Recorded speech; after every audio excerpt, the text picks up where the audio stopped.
Yes, ni rasmi sasa kwamba klabu ya Young Africans imembakiza nahodha wao Bakari Nondo Mwamnyeto, mlinzi wa kati mzaliwa wa mwaka 1995 ambaye kwa wakati huu ana umri wa miaka 30, miongoni mwa wachezaji ambao wamekuwa wana ubora mkubwa na wenye mafanikio makubwa katika miaka mitano ambayo Young Africans amekuwa akitawala katika soka la ndani kwa miaka ya hivi karibuni. Mwanzoni kulikuwa kuna taarifa kwamba pengine huenda akaondoka kwenye kikosi hiko katika mazingira ambayo watu wengi walikuwa wanaibua hoja tofauti, wengine wakizungumza ni vyema kusalia nyota kama vile Mwamnyeto ambaye quality yake ni kubwa, amekaa na Young Africans kwa misimu mingi, nidhamu yake ambayo ipo nayo, sanaa ya uongozi ni sehemu ya vitu ambavyo Young Africans inabidi wavitunze kama hazina ambayo inaweza ikawasaidia kwa miaka ya mbeleni. Sasa kwa mujibu wa taarifa ni kwamba uongozi wa Young Africans chini ya mhandisi Eri Said wameamua kuafikiana personal agreement baina yao na Mwamnyeto, na hatimaye nyota huyo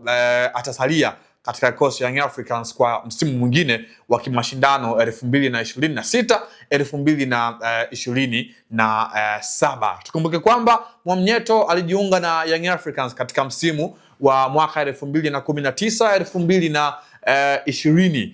katika msimu ambao Young Africans alikuwa hana kiwango bora, lakini ni miongoni mwa nyota ambao walijiunga na Young Africans, akatokea katika kikosi cha Coastal Union ya huko jijini Tanga, ambako ndiko alikuwa anaitumikia kwa mafanikio makubwa, na ndio msimu ambao aliibuka kuwa